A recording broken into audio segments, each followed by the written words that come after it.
हमारा चल रहा है गति के समीकरणों पे सवाल। लगभग अभी अपन बहुत से सवाल पहले देख चुके हैं, तो नहीं देखे हों तो आप देख लें। जितनी ज़्यादा प्रैक्टिस करेंगे उतना अच्छा रहेगा और हमको उतना ही कॉन्फिडेंस आएगा। शुरू करें। देखो साहब, आगे के सवाल। एक नियत बल 0.9 किलोग्राम की वस्तु पर, जो कि एक विराम अवस्था में है, उस पर 10 सेकंड तक कार्य करता है, जिससे इसमें 250 मीटर का विस्थापन उत्पन्न होता है। तो बल का परिमाण क्या होगा? इजी इजी से क्वेश्चन है। गति के मामूली 3 समीकरण हैं और एक दो रिलेशन और हैं जो बल के अपन ने पहले पढ़ रखे हैं। उसी पे सवाल है। आप पहले खुद प्रैक्टिस करें, नहीं होता है तो सॉल्यूशन देखें, है ना। केवल मनोरंजन के लिए देखने से मज़ा नहीं आएगा, अपने को खुद हाथ पांव चलाने पड़ेंगे। तो आई होप क्वेश्चन आपसे हुआ होगा। वीडियो पॉज करके क्वेश्चन करें, नहीं हो तो आंसर देखें, है ना। देखो, इसमें मैं बता देता हूँ आपको क्या क्या दे रखा है और क्या क्या हमें चाहिए। आपको एक तो एम दे रखा है ना, एस दे रखा है और टी दे रखा है, और आपको पूछा है कि बल का परिमाण क्या होगा, यानी कि बल पूछा है, आपको एफ निकालना है। ठीक है साहब, कैसे निकालेंगे? देखो, एफ निकालने के लिए अपने को एम और ए चाहिए, क्योंकि एफ बराबर क्या होता है, एम है ना। तो एम तो आपको पता है, दे रखा है, ये रहा। ए अपने को निकालना है, ए अपन निकाल लेंगे। देखो कैसे निकालेंगे। क्वेश्चन नोट करना हो नोट कर लेना, पॉज करना हो पॉज करके देख लेना। आपको ए निकालना है। ए निकालने के लिए यहाँ पे आपको एस दे रखा है ना। तो एस दे रखा हो और ए निकालना है, तो हम यहाँ पे गति का कौन सा दूसरा समीकरण यूज में ले सकते हैं ना। एस बराबर U T plus half a T square. तो एस बराबर, एस कितना दे रखा था हमको क्वेश्चन में, 250 मीटर। तो 250 बराबर यू टी। अब यू टी कितना है, तो आपको बोल रखा है कि वस्तु विराम अवस्था में है ना। तो स्टार्टिंग में वेग कितना हो गया, 0। तो यू टी कितना हो गया आपका, 0 प्लस हाफ ए अपने को निकालना है, और टी कितना दे रखा है, 10 सेकंड। बस इसको सॉल्व कर लेंगे।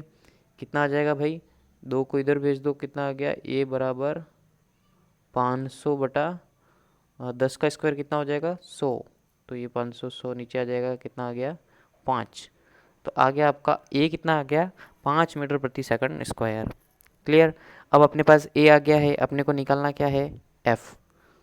तो एफ बराबर एम ए, है ना।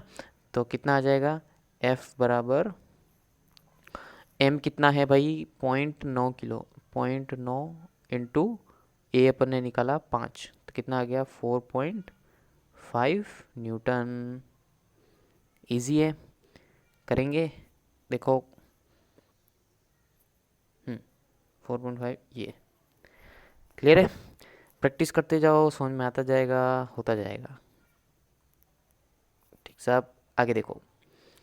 एक वस्तु विराम अवस्था से त्वरित होकर 10 सेकंड में 27.5 मीटर प्रति सेकंड का वेग प्राप्त करती है, तो अगले 10 सेकंड में वस्तु द्वारा तय की गई दूरी है, कितनी होगी? देखो, खुद करो, खुद प्रयास ज़रूर करें, फिर कहीं दिक्कत आती है तो देखें, है ना, क्योंकि आपकी प्रैक्टिस के लिए ही है क्वेश्चन। देखो क्या क्या दे रखा है वो देखो। आप पहले दे रखा है आपको वस्तु विराम अवस्था में है, इसका मतलब u बराबर 0। फिर v कितना दे रखा है, 27.5। t कितना दे रखा है, 10 सेकंड, है ना। अगले 10 सेकंड में, यानी उस टाइम अपन यूज़ करेंगे तब मैं बता दूंगा सवाल में कि अगले 10 सेकंड में क्या करना है इसका। लेकिन आपको अभी क्या दे रखा है वो देखो। और अब आपको लास्ट में फाइनली निकालना क्या है, वस्तु द्वारा तय की गई दूरी, यानी कि एस अपने को निकालना है। तो कैसे करेंगे देखो, खुद कोशिश करें फिर देखें। ओके। हाँ, ये तो इजी सा क्वेश्चन निकला एकदम। देखो कैसे क्या करना है आपको, विरामावस्था में इसका मतलब u बराबर 0, v कितना दे रखा है 27.5 मीटर प्रति सेकंड लगा देना मात्रक, और t कितना दे रखा है 10 सेकंड। क्लियर। तो सबसे पहले अपने को अगर दूरी निकालनी है s, तो अपन कौन सा समीकरण यूज़ करेंगे, दूसरा ut plus half a T square. तो अपने पास u है, t है हाफ ए टी स्क्वायर, इसके लिए अपने को क्या चाहिए a। तो सबसे पहले निकालो आप a। देखो अब a कैसे निकालेंगे, a बराबर त्वरण की परिभाषा सभी को मालूम है, क्या है v minus you upon T, है ना। तो v 27.5 minus u upon T, तो कितना आ गया, टी मतलब टी का वैल्यू रख दो, टी कितना है 10 सेकंड, है ना, तो 10 रख दिया वैल्यू। तो यहाँ पे पॉइंट एक और खिसक जाएगा, है ना, तो 2.75 मीटर प्रति सेकंड स्क्वायर। तो ए की वैल्यू आ गई आपकी ये, इसको नोट करें, है ना। अब देखो ए की वैल्यू आ गई है अपने पास, अपने को निकालना क्या है, अगले 10 सेकंड में तय की गई दूरी, है ना। तो अगले 10 सेकंड में तय की गई दूरी का मतलब ये होगा कि पहले स्थिर था, है ना, फिर कितनी गति प्राप्त की है इसने, पहले u 0 है ना, फिर v कितना है 27.5। अब इसने इसके अगले 10 सेकंड के लिए कहा है, यानी कि t तो आपका 10 सेकंड ही है, लेकिन जो u होगा अब आपका u ये हो जाएगा, क्योंकि अब यहाँ से स्टार्टिंग बात हो रही है ना, अब यहाँ से अगले 10 सेकंड की बात हो रही है, तो आपको u क्या लेना है, यहाँ पे गलती होगी आपसे कि यहाँ पे u की जगह अपने को ये जो v की वैल्यू है वो अब अपने लिए क्या है u हमेशा क्या होता है स्टार्टिंग वेग, है ना, प्रारंभिक वेग। तो यहाँ पे प्रारंभिक वेग अपना अब अगले 10 सेकंड के लिए कहा है, तो यहाँ पे 27.5 अपना u होगा। ठीक है साहब। अब गति का दूसरा समीकरण लगाओ, s बराबर U T plus half a T square. तो s अपने को निकालना है, u कितना है, अभी अपन ने बात की 27.5 इंटू अगला 10 सेकंड, यानी t कितना है 10 plus half a T square, a कितना है अभी अपन ने निकाला 2.75 इंटू टी स्क्वायर यानी कि 100। बस अब इसको सॉल्व करो, आपका आंसर धमाधम आपके सामने आ जाएगा। ये कितना हो जाएगा 275 प्लस ये इसका आधा हो जाएगा, और ये आ जाएगा लगभग 137.5, हाँ लमसम यही आएगा। कैलकुलेशन में आप थोड़ा देख सकते हैं, जोड़ बाकी में ऊपर नीचे कुछ हो सकता है, तो क्रोधित ना हो, कैसा कैसा कर दिया, इंसान है, छोटी मोटी आगे पीछे हो जाती है। आप कैलकुलेशन खुद करें और आंसर मैच करें, लगभग यही आना चाहिए, 7 और 5 12, हाँ आना तो यही चाहिए। देखो अपन देख लेते हैं ना ऑप्शन में क्या आया, समझ में आया कैसे किया। गति का दूसरा समीकरण लगाया है और यहाँ पे u की जगह आपको अगले 10 सेकंड के लिए कहा है, इसलिए यहाँ पे u की जगह 27.5 लेना है। बस ये यहाँ पे गलती होती है, तो ये चीज़ ध्यान रखनी है, बाकी तो इजी है। तो आपका आंसर आपको दिख गया, ये रहा 412.5 मीटर। क्लियर है। कैलकुलेशन खुद करें और कैलकुलेटर लेके ना बैठे, खुद से करें हाथ से, है ना, क्योंकि जितना प्रैक्टिस करेंगे एग्ज़ाम में खुद करने का कॉन्फिडेंस आएगा। ओके आगे देखो।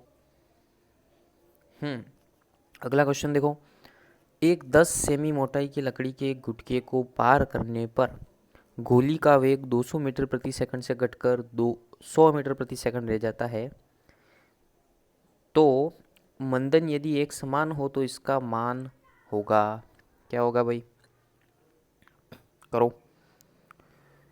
कभी भी कहानी में मत उलझना कि कौन सी गोली है न कौन सी बंदूक है न कहाँ से पार हो रही है, कोई लेना देना नहीं। आप केवल ये देखो कि आपको दिया क्या है और आपको निकालना क्या है ना। अब देखो खुद प्रयास करो, नहीं होता है तो अपन बताएंगे।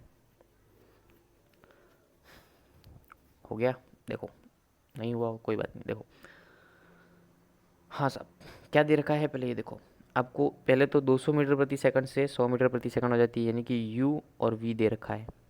क्लियर। 10 सेमी मोटाई की, यानी कि आपको s दे रखा है, s 10 सेमी दे रखा है ना। तो ये ध्यान रखें कि अपन मीटर में यूज़ करते हैं, तो सेमी से मीटर में बदलने के लिए क्या करोगे, 10/100, यानी कि ये कितना हो जाएगा 0.1, है ना। 0.10 लिखो या 0.1, बात एक ही है ना, तो 0.1 मीटर। तो एस आपको दे रखा है, यू और वी आपको दे रखा है, और अपने को निकालना क्या है, अपने को निकालना है ए, है ना। एक समान मंदन यदि एक समान होता है, इसका मान, हाँ मंदन का मतलब अपने को निकालना है त्वरण, है ना। तो ए की वैल्यू निकालनी है। तो बस देखो, अब आपके पास वी है, आपके पास यू है, आपके पास एस है, ए आपको निकालना है। कौन सी समीकरण लगाएंगे, सोचो। देखो, गति का तीसरा समीकरण, है ना, वी स्क्वायर बराबर U square plus 2as, V square बराबर U square plus 2as। Clear. V कितना है, 100 का स्क्वायर बराबर यू स्क्वायर, यू कितना है 200 का स्क्वायर प्लस 2a, ए तो अपने को निकालना है, और s कितना है 0.1। बस अब इसको सॉल्व करके आंसर निकालना है भाई, निकाल लेना, निकाल देंगे। क्या आएगा, ए बराबर 200 का स्क्वायर माइनस 100 का स्क्वायर अपॉन कितना आ जाएगा 2 × 0.1। अब इसको सॉल्व करना है। इसको आप ए स्क्वायर माइनस बी स्क्वायर का फॉर्मूले से भी कर सकते हैं, है ना। ए प्लस बी, ए माइनस बी, ईजिली हो जाएगा फटाफट। ए प्लस बी गुणा बी, ए माइनस बी कर लेना, तो आपका हो जाएगा 100 × 300, और फिर 2 से कट जाएगा वो, और सीधा सीधा आ जाएगा 15 के समथिंग आएगा। 15 × 10⁻³ या 4 कुछ आएगा। देखो ऑप्शन देखो फटाफट, अपने को आंसर का आइडिया लग जाएगा। 15, हाँ ये आएगा, 15 वाला आंसर आएगा। आप खुद सॉल्व करें एक बार, जोड़ भाग गुणा भाग जो भी है करना, आ जाएगा, यही आएगा 15 × समथिंग आएगा। ठीक है साहब, करेंगे जोड़ भाग गुणा भाग, इतना तो आप पे छोड़े। चलो अगला देखो, क्या करना है। 20 मीटर प्रति सेकंड वेग से गतिशील 5 किलोग्राम का पिंड पर वेग की ही दिशा में 100 न्यूटन का बल 10 सेकंड तक काम करता है। पिंड का वेग हो जाएगा, क्या हो जाएगा भाई, बताओ बताओ बताओ। इजी है ये तो एकदम। आपको क्या निकालना है, v दे क्या रखा है, देखो क्या दे रखा है, आपको u दे रखा है, आपको m दे रखा है, आपको t दे रखा है, आपको f दे रखा है। बस निकाल लेंगे, कुछ दिमाग चला। देखो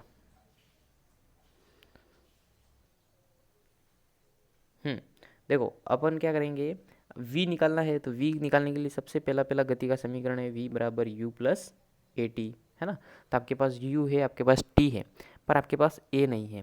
तो a निकालने के लिए आप क्या करेंगे, f बराबर m है ना। तो a बराबर क्या आ जाएगा, f अपॉन m। अब यहाँ पे f आपको दे रखा है और m आपको दे रखा है, तो बस उसकी वैल्यू रख दो। कितना आ जाएगा, f कितना दे रखा है 100, और m कितना दे रखा है 5, तो ये कितना आ जाएगा 5 2 10 20। तो a की वैल्यू कितनी आ गई आपकी 20 मीटर प्रति सेकंड स्क्वायर। अब ये वैल्यू और u और t की वैल्यू रख दो, तो आपका v आ जाएगा। रखो, निकालो कितना आ रहा है, v बराबर u प्लस a कितना आया 20 × t कितना है, t भी 10 है।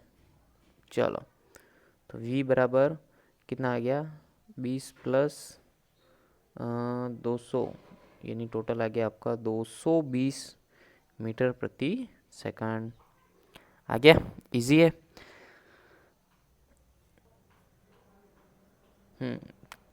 ये 220 मीटर प्रति सेकंड। क्लियर। क्या दे रखा है और हमको कौन सा समीकरण यूज़ करना है, जो निकालना है उसके लिए, बस इतना थोड़ा सा आपको ध्यान देना है, इजीली आपका काम हो जाएगा। ठीक है साहब। अब देखो लास्ट, एक समान त्वरण से गतिमान वस्तु की चाल u है, s दूरी तय करने के पश्चात यह चाल 2 गुनी हो जाती है। यदि यह अतिरिक्त s दूरी तय करे तो इसकी चाल हो जाएगी। ये थोड़ा सोचने वाला सवाल है। आई होप आप सोच के कर सके, तो दिमाग लगाएं और करें, नहीं तो मैं बता ही रहा हूँ। खुद से प्रयास जरूर करें, फिर देखें, है ना। देखो, एक समान त्वरण से गतिमान वस्तु की चाल u है और s दूरी तय करने पर यह चाल कितनी हो गई? 2 गुनी। अब s दूरी तय करने पे और v और u, जहाँ पे v भी हो, u भी हो और s भी हो, इसका समीकरण अपन कहाँ पे यूज़ करते हैं? कौन सा गति का समीकरण यूज़ करते हैं? तीसरा। तो v स्क्वायर बराबर u square plus 2as। Clear. अब यहाँ पे आप ये कह रहा है कि s दूरी तय करने पर प्रारंभिक वेग 2 गुना हो जाता है और प्रारंभिक वेग u है, तो u डबल हो जाएगा, यानी कि v क्या हो जाएगा आपका? 2u। समझ में आई बात? s दूरी तय करने पर u है वो डबल हो जाता है, डबल हो जाता है, इसका मतलब चाल 2 गुनी हो जाती है, इसका मतलब 2u हो जाता है। तो 2u का स्क्वायर बराबर u स्क्वायर प्लस 2as। इससे क्या होगा? इससे एक समीकरण मिलेगी आपको, 2as बराबर क्या हो जाएगा? 3u square. कैसे आया 3u स्क्वायर? समझ में आया कि बताऊँ? छोटी छोटी चीज़ें मैथ की, इतना तो आना चाहिए आपको। नहीं आया कोई बात नहीं, बता देता हूँ। 2as बराबर 2u स्क्वायर का आप जब होल स्क्वायर खोलेंगे कितना आएगा? 4u स्क्वायर, और u स्क्वायर इधर आएगा माइनस में, है ना। तो कितना आ गया? 3u square. समझ में आया? अब छोटी छोटी चीज़ें मैथ्स की, वो तो आप प्रैक्टिस करेंगे सवालों की तो ये आएगा आपको, है ना। देखो, अब ये आ गया आपका 2as बराबर 3u स्क्वायर। इतना समझ में आया यहाँ तक? अब आगे देखो, अब सवाल क्या कह रहा है? अतिरिक्त s दूरी तय करने पर इसकी चाल क्या होगी? अतिरिक्त s दूरी तय करने पर चाल क्या होगी? तो अगेन वापिस अपने को v, u और s वाला ही फंडा अपनाना है ना। अब यहाँ पे वापिस अपन तृतीय समीकरण लगाएंगे, v स्क्वायर बराबर u स्क्वायर प्लस 2as। लेकिन अब आप यहाँ ध्यान रखना एक चीज़ का, कि पहले आप s दूरी तय कर चुके हैं और फिर अतिरिक्त s दूरी और तय करने हैं, है ना। तो टोटल s कितना हो जाएगा? s plus s 2s। समझ में आया?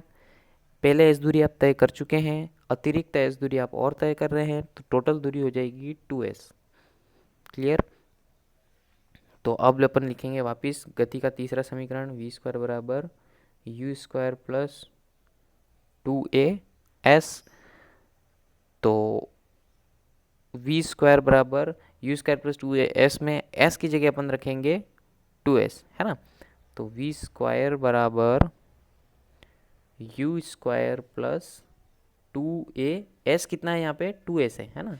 डबल s दूरी आप पहले ही तय कर चुके हैं और अगेन s दूरी तय की है, इसलिए टोटल हो जाएगी आपकी u स्क्वायर प्लस 2 दूनी 4as।